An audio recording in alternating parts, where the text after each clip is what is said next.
Man ir dažādi jaunumi par hakeru uzbrukumu Latvijas valsts mežiem, bet pirms tam es tev parādīšu, kā viņš izmantoja 7 gadus vecu ievainojamību, lai no Latvijas valsts meža datubāzes uzbruktu citiem Latvijas valsts meža serveriem. Sākumā es pieslēgšos pie datubāzes, kuras esmu speciāli uzinstalējis uz savu serveri, tad tas nenotiks uz Latvijas valsts meža serveriem. To es aizmirsu pateikt iepriekšējā video, un cilvēki domāja, ka es uzbruku reāli Latvijas valsts mežiem. Nē, tas viss notiek manā iekšējā laboratorijā uz manis speciāli uzstādītu serveru. Sākumā es pieslēgšos pie savas datubāzes, izmantojot savu lietotāju un paroli. Bet kā hakeris zināja Latvijas valsts mežu lietotāju un paroli, lai pieslēgtos pie datubāzes? Tad, kad viņš uzlauza pirmo serveru, viņš paskatījās, kādu lietotāju vārdu un paroli izmanto programmas, kuras atrodas uz šī servera, un tad ar to pašu lietotāju vārdu un paroli pieslēdzās pie datubāzes.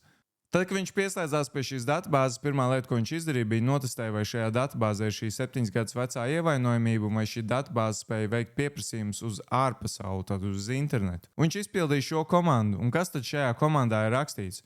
Šeit ir rakstīts vienā rindiņā daudzas komandas. Pirmā komanda ir izveidot šajā datubāzē jaunu tabulu, pēc tam izpildīt programmu un šīs programmas izvadi iekopēt šajā tabulā. Un pēc tam izdrukāt, kas tad šajā tabulā ir ielādēts. Principā viņš palaida programmu un parādīja šīs programmas izvadīto tekstu. Un šeit var redzēt, ka viņš veic pieprasījumu uz IP adresi, kur atrodas Rumānijā. Es jums līdz parādīšu tieši to pašu komandu, tikai es mēģināšu izveidot savienojumu ar savu serveri. Es palaidu šo komandu, var redzēt, ka pēc 6 sekundēm izdrukājas rezultāts. Kāpēc pēc 6 sekundēm? Tāpēc, ka šeit ir ielikts komandā, lai gaida 6 sekundes, līdz savienojums ir beidzies. Tad tālāk tiek izmantots telnet protokols. Telnet protokols ir super vienkāršs protokols. Kāpēc viņš neizmantoja HTTP protokolu, jeb to, ko mēs izmantojam internetam? Tāpēc, ka HTTP protokols atgriež jaunas rindiņas interesantā formātā, un šis formāts nepatīk datubāzēm, un tas izdrukātu kļūdu. Es jums varu nodemonstrēt, kā tas izskatītos.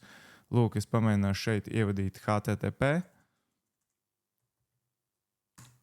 Un mēs redzam, ka notika kļūme, un datubāzē nekāds rezultāts nesaglabājās. Tāpēc viņš izmantoja telnet protokolu.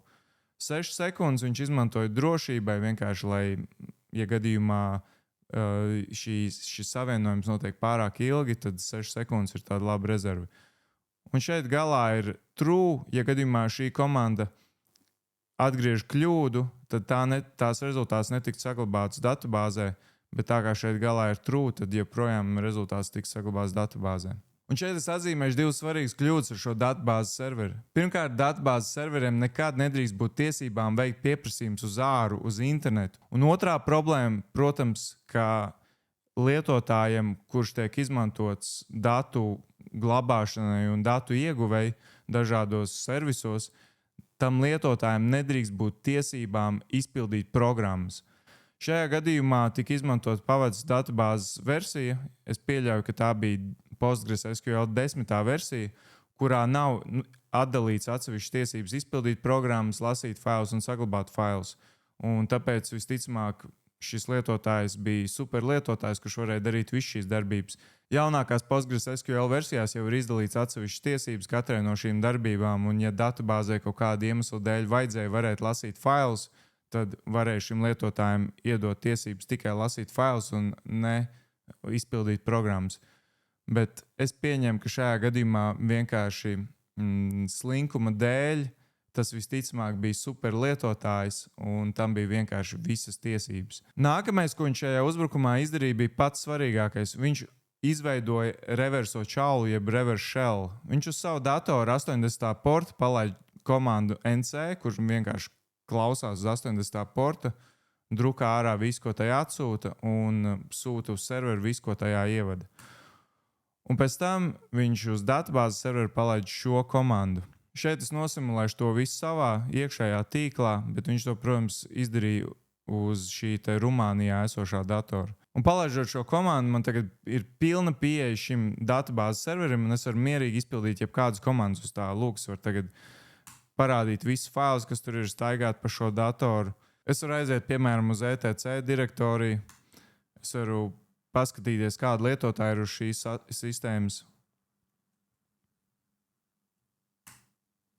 Lūk, arī visi lietotāji.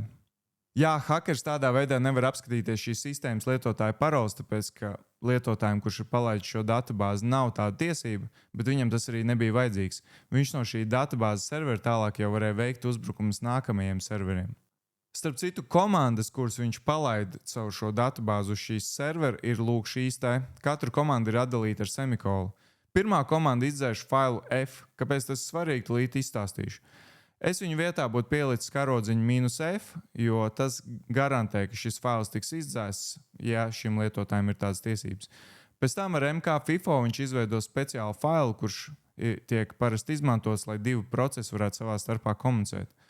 Nākamā komanda lasa visu šī faila saturu un baro iekšā sistēmas čaulā. Principā vienkārši izpilda visas komandas, kuras ir rakstītas šajā failā. Savukārt šo komandu izpildīšanas rezultātu tas baro caur komandu NC uz šo te Rumānijas serveru, ko krāpnieks izmantoja kā reverso čaulu. Un visas komandas savukārt, kuras tiek saņemtas caur šo IP adresi, tiek rakstīts iekšā šajā failā, tātad tā uz riņķi. Serveris raksta iekšā failā komandas, tās tālāk tiek iebarotas čaulai, šīs komandas tiek izpildītas, un to rezultāts atkal tiek sūtīts caur tīklu. Un tādā veidā viņš principā iegūst pilnu kontroli pār šo serveri, cik datubāzes lietotājiem ir privilēģija. Nākamais solis šajā uzbrukumā ir pats svarīgākais. Viņš izmanto programmatūru Sliver, kas ir diezgan populāra hakeru pasaulē. Un viņš ar šīs programmatūras palīdzību izveido implantu, kā to sauc Sliver izstrādātāji, kur pēc tam viņš savu pieeju šim datubāzes serverim arī uzinstalē uz šī datubāzes servera. Un tālāk viņš jau var uz savu datoru vienkārši palaist Sliver un visu laiku komunicēt ar šo inficēto serveri. Un tas arī bija tas, ko CERT meklēja visos šajos serveros, kur ir šādi implanti sainstalēti, lai viņš nevarētu turpināt kontrolēt šos serverus no attālinātas piekļuves. Es zinu, ka šis skaidrojums droši vien bija ļoti sarežģīts, bet es nevarēju izdomāt, kā to izskaidrot vienkāršāk. Īsumā serveru konfigurācijā bija divas kritiskas kļūdas. Datubāze varēja pieslēgties uz ārpasauli, un datubāze varēja izsaukt programmas, kas ir absolūti nepieļaujami. Es gribu piebilst, ka es negribu apvainot Latvijas valsts mežu. Patiesībā es gribu viņiem pateikt paldies, jo viņi atbildēja uz visiem maniem jautājumiem. Bet es šo stāstu tāpēc, lai cilvēki neatkārtot šādas kļūdas un lai viņi zinātu, kādi ir iespējamie riski, ja viņi sakonfigurēs nepareizi savu datubāzes serveri. Un vēl es gribu piebilst, ka ar šo video es neapmācu hakerus, lai arī es zinu, ka man daudz šo pārmet. Nē, hakeri no maniem video nemācās. Viņi mācās no profesionālas literatūras un viņus apmāca profesionāļi. Es ar saviem video tikai pastāstu virspusē, kā notiek šāda veida uzbrukumi, lai cilvēki zinātu, ko sagaidīt. Tālāk par jaunumiem. Pirmais jaunums ir, ka ir uzlauzts Olfa, bijušā Online Farm serveris. Un CERT.LV publiski ir apgalvojis, ka tas ir tieši tas pats hakeris, kurš uzbruka Latvijas valsts mežiem. Bet Online Farm, jeb Olfa, savā publiskajā paziņojumā diezgan iebilda pret šādu paziņojumu. Viņi raksta, CERT.LV publiski izplatītā informācija ir nepareiza un publiskā komunikācija nav saskaņota ar AS Olfa. AS Olfa to uzskata par nekorektu mēģinājumu no CERT.LV puses privātu uzņēmumu sasaistīt ar valsts neveiksmēm AS Latvijas valsts mežu gadījumā. Ļoti interesants gadījums, kad šeit arī būtu interesanti paskatīties, ko tad CERT.LV drīkst komunicēt un ko nedrīkst. Un tāpat arī Olfa apgalvo, ka šis uzbrukums patiesībā notika ilgi pirms Latvijas valsts meža uzbrukuma un ka viņi paši par to ir ziņojuši. Interesanti, kas tur tālāk izrādīsies, kam būs taisnība, bet interesants tāds pavērsiens. Otrs ir nopludināt 44 gigabaiti datu no Latvijas valsts meža uzbrukuma. Un tur ir iekšā e-pasti, e-pasta pielikumi, dokumenti, programmatūras pirmkods, certifikāti. Tas, ka ir nozagts certifikāti, tas ir diezgan neforši, jo tas ļauj hakeriem un krāpniekiem viltīgos veidos izlikties par Latvijas valsts mežiem. Bet vēl ir arī nozagts lietotāja paroles un to hash summas, jeb jaucēju vērtības. Un šajā gadījumā tas ļauj tiem, kur ir piekļuvuši šīm hash summām, mēģināt laust vaļā šīs paroles. Vēl ir ziņots, ka lietotnes mednis beidzot strādā un mednieki var augšupielādēt savus medījumus. Es neesmu to pārbaudījis, bet viena lieta, ko es iesaku visiem mēģņa lietotājiem, ja jūs lietojat to pašu paroli, ko citos servisos, tūlīt ejiet uz tiem citiem servisiem un nomainiet savu paroli. jo nav izslēgts, ka krāpnieku rokās tagad ir nonākušas jūsu paroles. Un tas nozīmē, ka viņi varētu ielausties jūsu sociālajos tīklos vai jūsu e-pastos, tāpat obligāti lietojot 2-faktoru autentifikāciju. Un pēdējais jaunums ir tāds, ka pēc Andra Kulberga uzaicinājuma es biju slēgtajā ministru kabineta sēdē par drošības situāciju Latvijā, un tur man bija iespēja paklausīties gan ministru atskaites, gan arī dažādu iestāžu un valsts uzņēmumu vadītāju atskaites. Es gan neko no tā nedrīkst stāstīt, jo tā bija slēgtā sēde, bet vismaz uzzināju to, ka uzbrukums Latvijas valsts mežiem sākās 11. jūnijā. Tas, ko attēlu no hakera rādīja, ka viņam pirmās bildes, kurās bija datums, bija 12. jūnijas, bet uzbrukums visticamāk sākās jau ātrāk.